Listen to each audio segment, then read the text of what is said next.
धीरे से बोलो, हम किसी के सामने नहीं रखते, गम खा रहे हैं।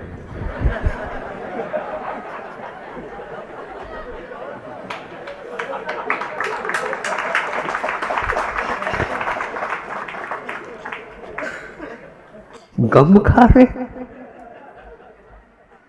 हम नहीं खा रहे उसको, आप उसको अनमोल है, बिल्कुल अनमोल है।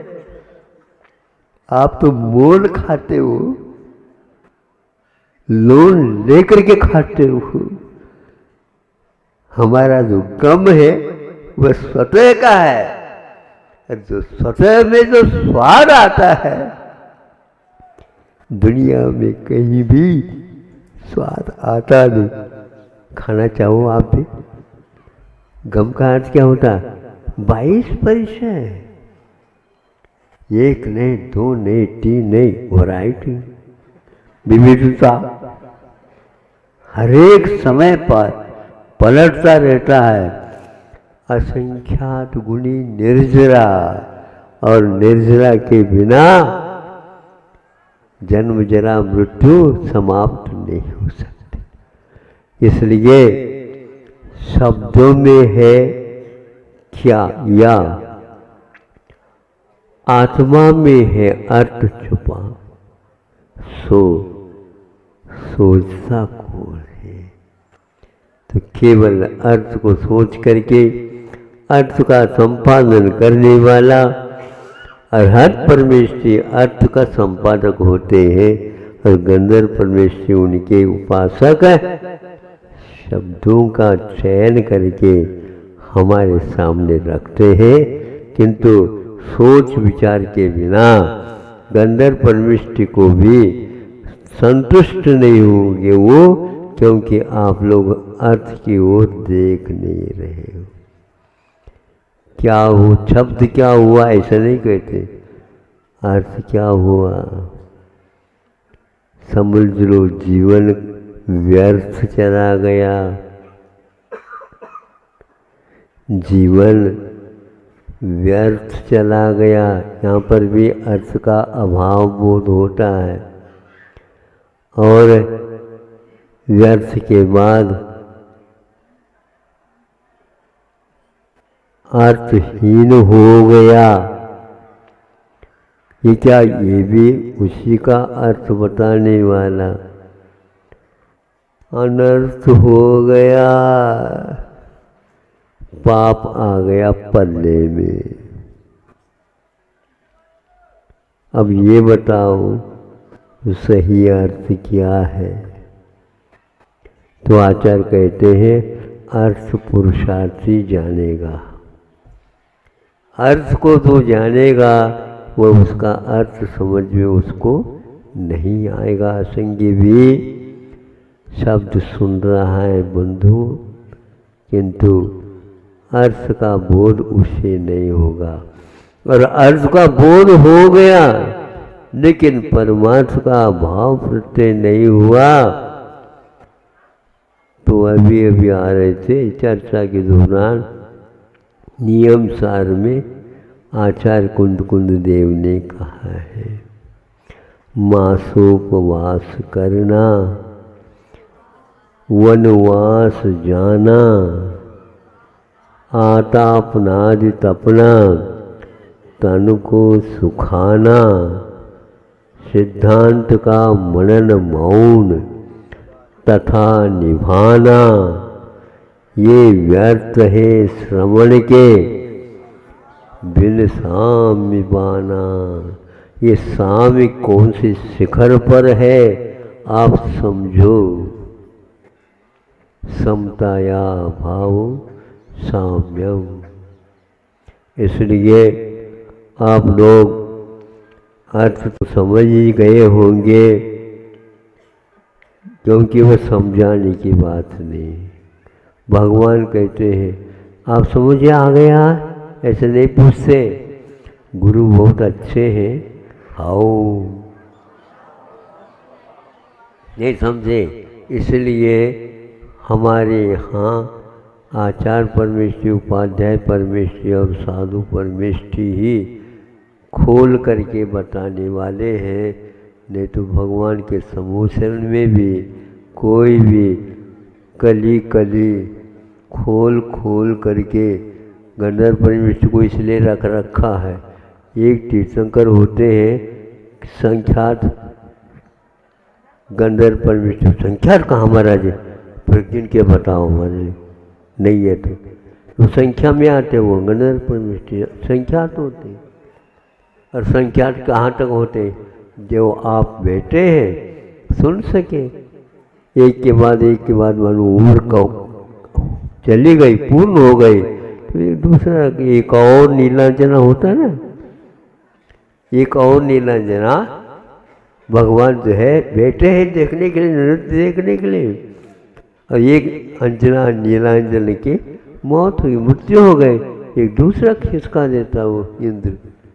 इसी प्रकार समूह शरण में भी मान लो जिसका अंत होने वाला है और पूर्व कोटि आयु वाले तीर्थंकर है मान लो, तो अनेक वहाँ पर गंधर्व परमेष्टि हो सकते हैं और वो आपके ऊपर दया करके एक एक कली कली एक एक शब्द में से अर्थ देते हैं।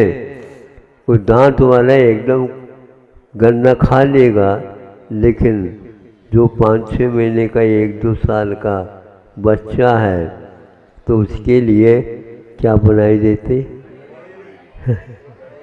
हाँ वो कौन बना करके माँ ही देगी, वो स्वयं भी 1-2 खा लेगी और उसको 4-5 खिला देगी, बाकी पिता पिता वो खूब लगे हुए हैं, दांत टूट भी जाए तो भी खा रहे हैं, बच्चे की ओर कोई भी नहीं देख रहा।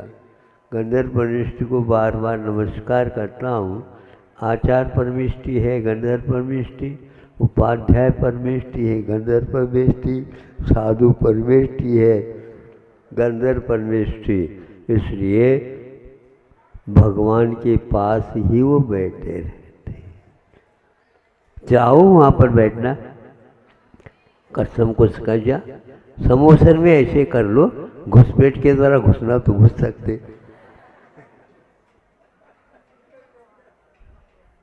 हमारे चौके में तो कई लोग एक भी दिन ऐसा नहीं जाता जो घुस करके लोग, महाराज इन्होंने तो हमारे लिए घुसने नहीं दिया, हमारी ओर देखते तो हम ही बुला देते, तुम घुसने के लिए आए हो। इसलिए जब तक हम उस व्यक्ति श्रावक ने पड़गा लिया है तो उसका भी तो रक्षा करनी पड़ेगी, नहीं तो आप मानते ही नहीं।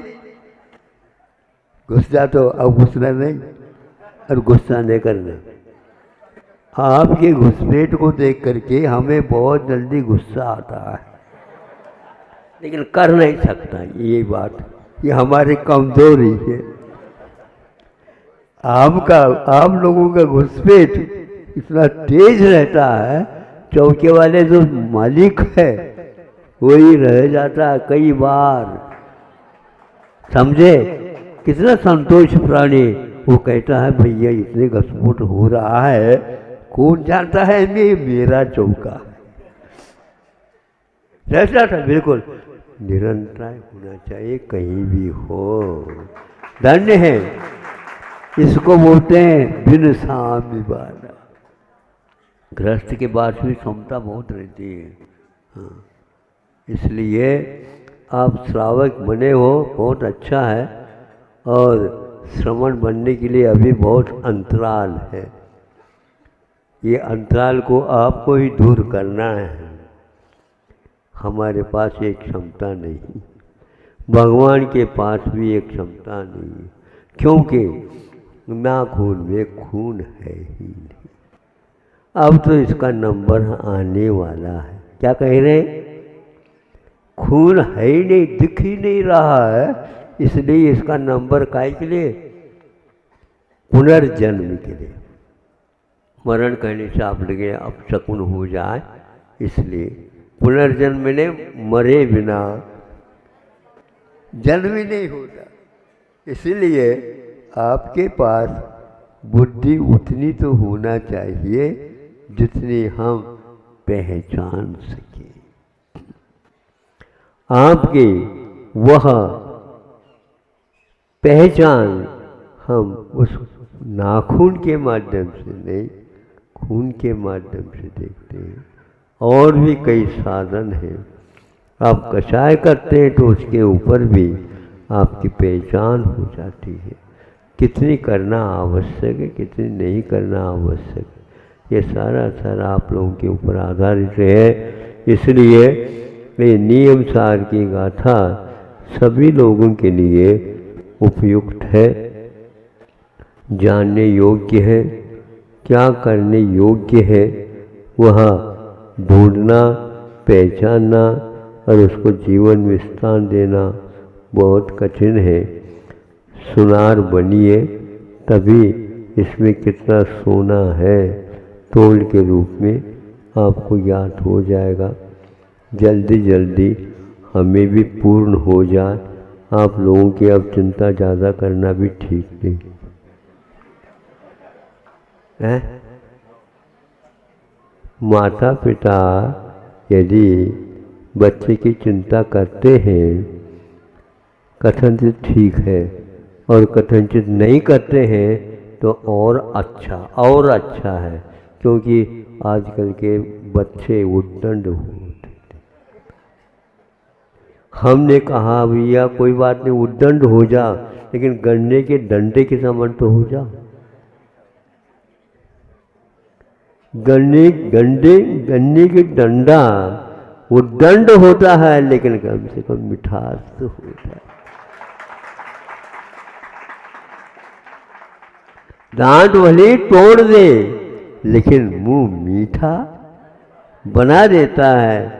ऐसे आचार्य परमेष्ठी भी, उपाध्याय परमेष्ठी भी, साधु परमेष्ठी भी हमें ऐसे डंडा दिखा देते सीधा हो जाए हम। लेकिन सीधा होने के उपरांत भी स्वभाव होता है, तो हम क्या करें। वो ये डंडा सीधा नहीं होता, इसलिए अपना कार्य करना ही ठीक है। माता पिता अपने काम में लग जाते हैं, आप लोगों खेल कूद के प्रति उनका कोई भी आकर्षण नहीं रहता है। इस प्रकार समय दे करके हम लोगों को कृतकृत किया है, उपकृत किया है। ऐसे को याद करके हमें अपने कर्तव्य का पालन कर लेना चाहिए। अर्थ के ऊपर कोई भी अभिमान नहीं करता, शब्द के ऊपर ही अभिमान करता। और मान लो अर्थ के ऊपर भी अभिमान करता है, नहीं हमने ये शब्द का अर्थ निकाला, तो भी उसका कोई मूल्य नहीं है, क्योंकि अर्थ के बाद परमार्थ तो आता है, वह मानातीत हुआ करता है। अहिंसा परमो धर्म की हम लोग छद्मस्त हैं।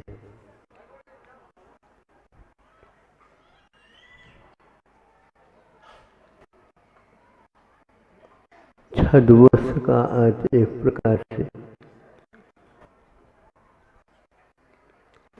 जगन्यता है, अधूरापन रहता है, और अधूरा को भी और अधूरा के रूप में स्वीकारते। अधूरा है उसमें भी और अधूरता का ही स्वीकारना होता है।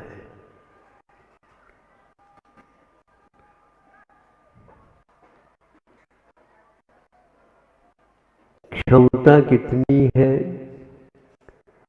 इसको बताने के लिए तराजू काम नहीं करती, बांट वगैरह भी काम नहीं आते। क्षमता का मूल्यांकन इन सब तुलनात्मक वस्तुओं से नहीं होती। फिर भी आचार्यों ने हम लोगों को क्षमता का बोध हो, इस प्रकार के उपदेश, संबोधन आदि देते हैं और वह भी हम लोगों के लिए पर्याप्त हो जाता है।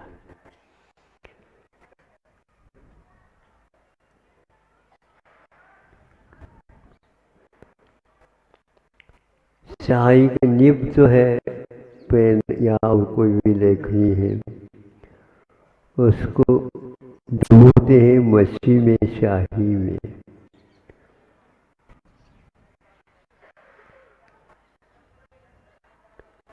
और उसको एक कटोरा पानी है और वह कटोरा मान लो एक प्रकार से कांच का है और उसमें पानी भरा है, शुद्ध पानी। और इस निब को या पेन के लेखनी को उसमें कटोरे में पानी में डुबो दिया। डुबोते ही तो स्याही की जो नीलिमा है वो पूरे पूरे जल में सम्मिश्रित होकर के फैल जाता। लेखनी की निब में भी